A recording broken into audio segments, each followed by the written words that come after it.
কোনো পাসপোর্ট নাই এবং পাসপোর্ট নবায়নও করে নাই উনি। এবারে যখন উনি খালি হলেন তাহলে একটা পুরান পাসপোর্টটা জমা দিতে হয়েছে, ওনার পুরান পাসপোর্ট জমা দেয় না। পুরান পাসপোর্টে একটা নাম্বার থাকে, নাম্বার দিলে অনেক দিনের গ্যাপ আছে তো সেটা আসবে, সেই জন্য উনি এটা না করে একটা পাসপোর্ট ইস্যু হয়ে গেছে, উনি যেহেতু ক্ষমতা আছে এটা হয়ে গেছে। ডিটারমেন্ট ব্যবস্থা না থাকলে তো এটা তো আস্তে আস্তে সবাই নেমে যাবে। যেমন এর আগে আমি প্রথমেই বলছিলাম যে এই একটা ভুল করতেছে, ডক্টর ইউনূস সাহেব একটা ভুল করতেছে, অনুরোধের আসন বসাইছে। ওনার অনুরোধের আসন বসানোর দরকার নেই তো, অনুরোধের আসন না, একজনের দাবি করলে আরেকজন দাবি পাবে সবাই, এসে যাইতে চাচ্ছ মরতে চাচ্ছ না।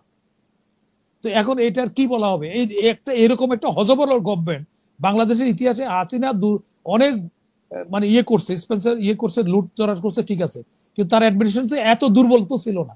খুবই মানে এটা দায় সারা গোছে, যেহেতু আমি অন্যের যদি শিখা না শিখতে পারে পরের হক খাই না, এরকম একটা ব্যাপার এখানে। কারণ যদি যদি আমাদের কোনো অসুবিধা না হয় তাহলে আমরা ওদের থেকে কেন আমরা আমদানি করতেছি, কেন আমাদের বিকল্প রাস্তাটা আমরা আগে দেখছি না কেন? এটা তো তারা তাদের মুখ ফেস সেভিং এর জন্য এগুলি বলতেছে, কারণ যেহেতু তারা এটা করতে পারছে না। কারণ তারা সঙ্গে সঙ্গে ভারত থেকে যেসব জিনিসগুলি আছে আমাদের এখানে, যেমন অনেকগুলি হাজার হাজার কোটি টাকার জিনিসপত্র আছে, তারা প্রকাশ্য বলতে পারে টাটা বাটা বন্ধ করে দেবে, ট্রান্সফার হীরা হুন্ডাটা বন্ধ করে দেবে, তত বলতে পারছে না সরকার। তো তারা যদি ওটার পাল্টা, যেমন পাকিস্তানে ওদের একটা করছে, তারা আটটা ব্যবস্থা করছে, ফানি নিচে তারা যুদ্ধ ঘোষণা করে দিচ্ছে। তা আমরা যুদ্ধ করতে বলি না, কিন্তু যুদ্ধ না হলে তো আমাদের যে অর্থনীতি, যে ইন্ডিয়ার যে অর্থনীতি আমরা সাঙ্গা করছি, হাজার হাজার কোটি টাকার হুন্ডা আসতেছে, তো এইটা হুন্ডার আমরা বিকল্প অন্য জায়গাতে আনতে পারি, আমাদের এখানে অ্যাসেম্বল করতে পারি আমরা। তো এইগুলি তো আমরা বিকল্প রাস্তাতে যাচ্ছি না আমরা।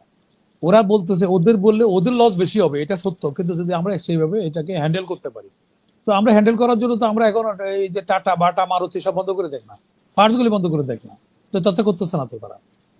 তো সরকার তো উচিত ছিল ওটার পাল্টা ব্যবস্থা নেওয়া। যে আমরা দেখি কি কোনো একটা কূটনীতিকে যদি বহিষ্কার করে, পাল্টা তারা আরেকটা কূটনীতি দুইটাকে বহিষ্কার করা হয়। তা আমাদের এখানে যখন ওরা একতরফা করতেছে, তা আমরা এত নচ জানো কেন? আগে হয়েছে পলিটিক্যাল নেতা, এই গভর্নমেন্ট কেন হচ্ছে? তাদের উদ্দেশ্যটা কি? তারা কি বেশি দিন থাকতে চায় সেই জন্য নত জানো? এক, দুই নম্বর হলো এখানে আমি আরেকটা কথা বলতে পারি যে কোনো একটা রাষ্ট্রের যখন নাগরিকত্ব নেয় তখন সেখানে শপথ, ওদের ধর্মগ্রন্থ বা করে শপথ করে যে ওই রাষ্ট্রের স্বার্থ তারা রক্ষা করবে। তাইলে এখন যারা আমাদের এখানে যে ডাবল নাগরিকত্ব যারা আছে, তারা তো শপথ আগেই নিয়ে রাখছে যে তারা যে দেশের নাগরিক সেই দেশের স্বার্থ রক্ষা করবে। তাহলে বাংলাদেশের স্বার্থটা কোথায়? তো এখন তো বাংলাদেশের স্বার্থ তারা ও তো নিতে পারে না। তো পুরো গভর্নমেন্টও তো দেখতেছি আমি এটা অবৈধ হচ্ছে। এখন ওনারা যেমন ডক্টর ইউনূস সাহেব শপথ ইউনূস সাহেবের কোনো পাসপোর্ট নাই এবং পাসপোর্ট নবায়নও করে নাই উনি। এবারে যখন উনি খালি হলেন তাহলে একটা পুরান পাসপোর্টটা জমা দিতে হয়েছে, ওনার পুরান পাসপোর্ট জমা দেয় না। পুরান পাসপোর্টে একটা নাম্বার থাকে, নাম্বার দিলে অনেক দিনের গ্যাপ আছে তো সেটা আসবে, সেই জন্য উনি এটা না করে একটা পাসপোর্ট ইস্যু হয়ে গেছে, উনি যেহেতু ক্ষমতা আছে এটা হয়ে গেছে। এখন এখন এখন এখন আমাদের এখানে যারা অ্যাডভাইজার আছে তারা তো সেখানে শপথ নিচ্ছে, তাদের শপথ ভঙ্গ কি হবে? আমেরিকার যে নাগরিক সে আমেরিকার স্বার্থ রক্ষা করবে এটা বলছে। আমেরিকা যদি এখন এই আপনার সেন্ট মার্টিন নিতে চায় তার তো ও তো স্বার্থ রেখে যাইতে পারবে না, সে তো শপথ নিতে আসছে এখানে, তাহলে বাংলাদেশের স্বার্থটা কিভাবে রক্ষা করবে? এখন এটা বলতে গেলে অনেকে অসন্তুষ্ট, আমাদের অনেকে বন্ধু বান্ধব এখানে আছে। এখন আমরা কি কি বলবো? এখন জাতি তো এটা দেখতেছে, জাতি এখন এটা সমস্যাটা সবাই তো, সকল পার্টি রাজনীতির নেতারা তো এই কথাগুলি বলা উচিত যে যা হয়েছে হয়েছে, যা ভুল হয়েছে এখন শুধরানোর এখনো আছে। এখন এদেরকে রিসাবলিং তো একটা রুটিন ওয়ার্ক, এখন আসে এখনো যারা এইসব ক্রাইসিসটা ফেস করতে পারবে। যেমন রোগী যখন সিরিয়াস অবস্থা যায় তখন একটা বোর্ড বসে, মেডিকেল বোর্ড বসে, তখন কেউ কম্পাউন্ডারকে দেখায় না। এখন আমরা যে দেখছি যে এসব কাজ হচ্ছে, দেখে দেখে রুগী যখন আইসিইউতে চলে যাচ্ছে তখন কম্পাউন্ডারকে দেখানো হচ্ছে। তো এখানে বিসমিল্লাহ তো গলো, তো ওরা তো ওদের দেশের নাগরিক, স্বার্থ তো ওরা নিবে। যারা এখন অ্যাডভাইজার আছে তো যারা বিদেশি নাগরিকত্ব আছে তারা তো ওই দেশের, তারা শপথ করছে তো এই দেশের স্বার্থ রক্ষা করবে, তারা ওই দেশের স্বার্থ। এখন তো তাহলে দুইটা কোনটা করবে? ওরা তো যে আমেরিকান না, সিটিজেনশিপ হওয়ার সময় আমেরিকার ধর্মগ্রন্থ ধরে শপথ নিতে হয়েছে যে আমরা আমেরিকার স্বার্থের পরিপন্থী যাব না। তো আমেরিকা যদি এখন করিডোর চায় তাহলে এরা স্বার্থের বিরুদ্ধে করবে কি করে? কন্ট্রাডিকশন হচ্ছে না? তাহলে তাদের তো স্যার এখন এই এখনো তো যাচ্ছে যেটা হচ্ছে, তাহলে এখন সমাধান কি? সমাধান তো ইমিডিয়েটলি এই সরকারও তো অবৈধ হচ্ছে এখন, কারণ তত্ত্বাবধায়ক তো রেস্টোর হয়ে গেছে। তত্ত্বাবধায়ক আগে ছিল না, এখন হাইকোর্টে এক লয়ার এক ভদ্রলোক করার পরে কোর্ট থেকে বলে দিছে এটা পূর্ণ বহাল করা হলো। তাহলে একটা রাষ্ট্রের দুটা সিস্টেম থাকতে পারে না তো। তাহলে এখন এই গভর্নমেন্ট তো পুরোটা অবৈধ।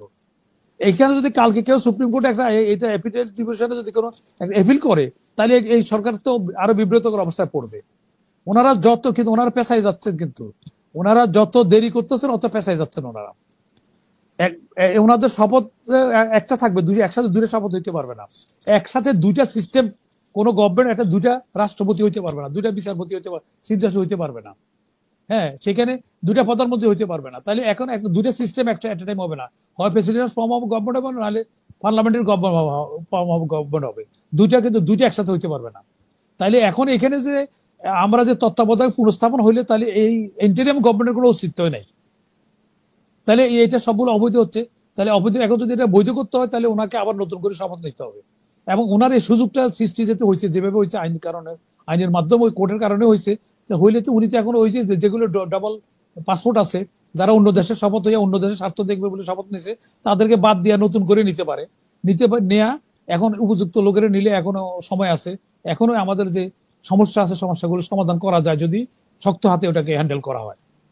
এই সেনাবাহিনীর আজকে যারা কর্মকর্তা, চাকরিচ্যুত কর্মকর্তা, ওরা আজকে গাড়ির সামনে শুয়ে পড়লো কেন? মানে ওরা এত কঠিন পর্যায়ে গেল কেন? না, হচ্ছে কি, এখন বিশৃঙ্খলা যখন সমাজে এটা ভাইরাসের মতো ছড়ায় যায়। এবং ইট চাকরি নিয়ে আমরা দেখতে পাচ্ছি যে এক ধরনের বিশৃঙ্খলা হচ্ছে, সেখানে আসিফের না না না, পদত্যাগ। এখন এটা তো সরকারের দুর্বলতা, সরকার তো ডিটারেন্ট কোনো ব্যবস্থা নেয় নাই। সরকার এখন এক কাজ করতে পারে, হয়তো এদের যে দাবি যদি জেনুইন হয়, তাহলে সেনাবাহিনী এর দাবিটা পূরণ করে দিতে পারে, অথবা তাদের পেনশন রেশন সবগুলো বাতিল করে দিতে পারে। এই ডিসিপ্লিন গ্রাউন্ডে তারা ডিসিপ্লিন ব্রেক করতে পারে না। হয় তাদের লগে নেগোসিয়েশন করে এদের কি দাবি আছে, এদের দাবি পূরণ করা সম্ভব হলে, রাষ্ট্র এফোর্ড করতে পারলে সেটা করে দিবে। আর না হলে তাদেরকে বলবে ইমিডিয়েটলি তোমরা এইসবের মধ্যে গেলে তোমাদের রেনশন ফ্যাশন এবং তাদের চিকিৎসা ব্যবস্থা, সিএমএস এর যে ট্রিটমেন্টের ব্যবস্থা, এটা বাতিল করে দেবার ও একটা নোটিশ করে দেওয়া, টাইম দিয়ে তারা বলে দিলে এগুলো সব একটা সবগুলো ঘরে ঢুকে যাবে। কিন্তু ডিটারেন্ট ব্যবস্থা না থাকলে তো এটা তো আস্তে আস্তে সবাই নেমে যাবে। যেমন এর আগে আমি প্রথমেই বলছিলাম যে এই একটা ভুল করতেছে, ডক্টর ইউনূস একটা ভুল করতেছে, অনুরোধের আসন বসাইছে।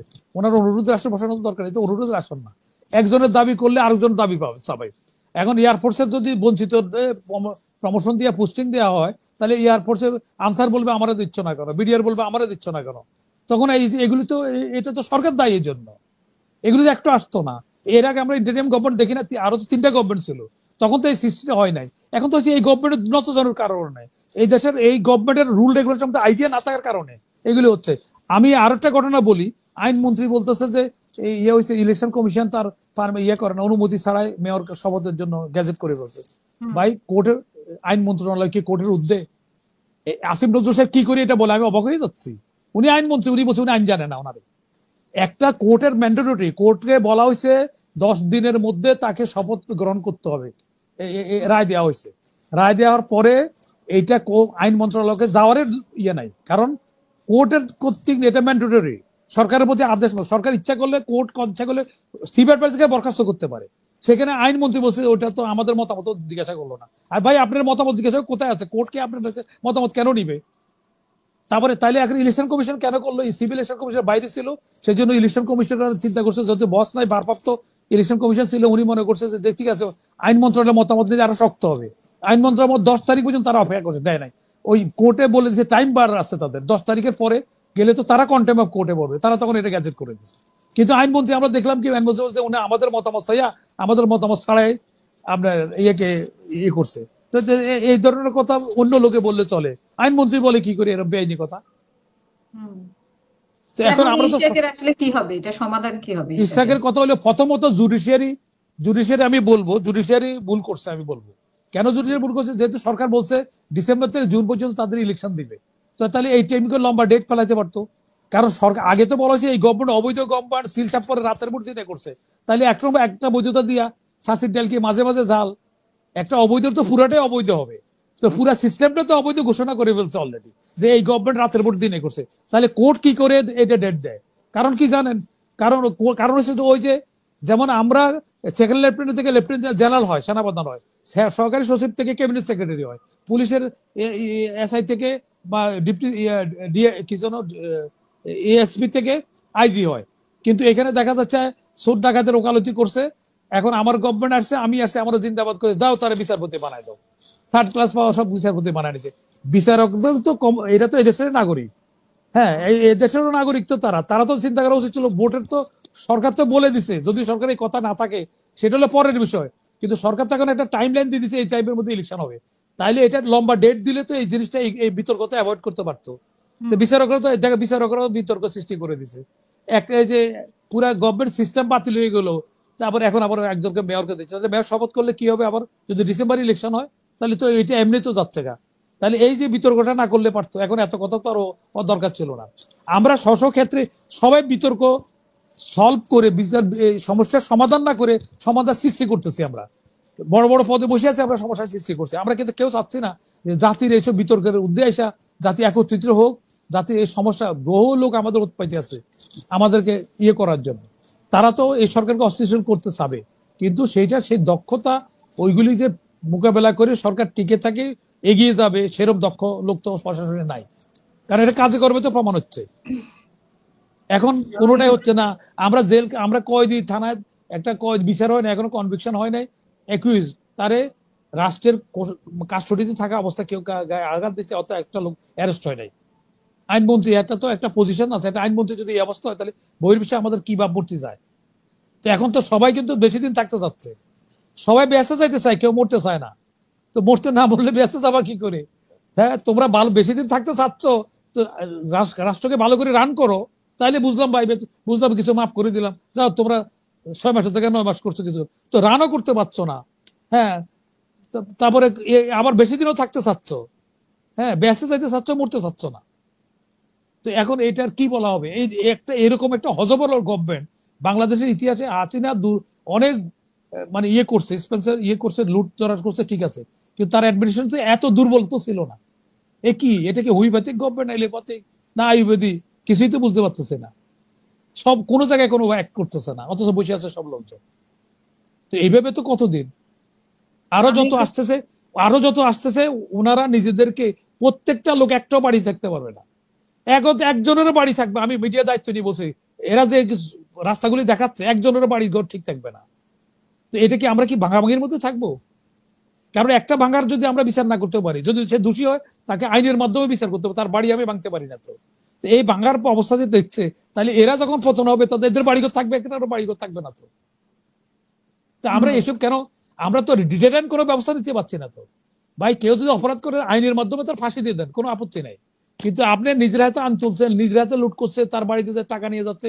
ওই যে আজকে দেখলাম একটা ফ্যাক্টরিতে সাদা চাইছে, সাদা না দেওয়ার পর বলছে আগুন লাগাই দেবো কিনা। ওই যে মালিক বলতেছে, বাবারে তুমি আমার ছেলের মতো, তোমার কাছে তুমি যা চাও তাই করবো, এই যে আজকে ফেসবুকে আছে, আমি পাঠাইতে পারি। কত অসহায় হয়ে যাচ্ছে একটা মালিক। অথচ সে এখানে আল্লাহ বলা হয়েছে যে যে রুটি রুজি যে ব্যবস্থা করে, সে নিয়ামত স্বরূপ, আল্লাহর তরফ থেকে নিয়ামত স্বরূপ, যে বিনিয়োগকারী, নিয়ামত স্বরূপ। তো এখন বিনিয়োগকারীরা এত অসহায় হয়ে যাচ্ছে, আর আমরা বিদেশি বিনিয়োগের আহ্বান করতেছে। আজকে ফেসবুকে আছে যে একটা মালিক, একটা ফ্যাক্টরির মালিক বলছে, একজন লোকে বলতেছে, ওই যে গুন্ডা পান্ডা, এরা বলছে আগুন জ্বালাই দেবো, এতটার মধ্যে তুমি এখানে আসো, আমাদের চাহিদা কিন্তু টাকা দাও। এটা ফেসবুকে আসছে। ওই দুজনের ছবি সহ আমি এটা পাঠাইতে পারি তোমার কাছে ওখানে। তো এই যে অবস্থা, এটার তো নিরসন হবে। এটা তো দিন দিন কিন্তু সাবকেশন তৈরি হচ্ছে। এটা একসময় যখন ডিনামাইনের মতো বাস্ট হবে, তখন আমাদের রাষ্ট্রেরও কোনো নিরাপত্তা থাকবে না। কেউ আমরা রাস্তা পাবো, আজকাল যারা বড় বড় পদে আছি, কেউ থাকতে পারবো না আমরা। আমাদের কিন্তু অনেক গভীর চিন্তা করতে হবে এটা, যে এখানে এখানে এখনই এটা এনাফ ইজ এনাফ, এখনই সমাধানে যাইতে হবে। সমাধান কি? সমাধান ডিটারেন্ট করতে হবে। আর ওই যেগুলো বিতর্ক আছে, ওইসব অ্যাডভাইজারদের বাদ করে পত্রপাড়ে বিদায় করে দিতে হবে। বিদায় করে যারা এইসব সমস্যা যারা ফেস করতে পারবে, এরকম বাংলাদেশে অনেক লোক আছে, যেটা হয়তো ইউনিসেফ তাদের নামও জানে না। হ্যাঁ, এমন লোক আছে যারা এগুলো এইসব চ্যালেঞ্জ মোকাবেলা করতে রাজি পারবে।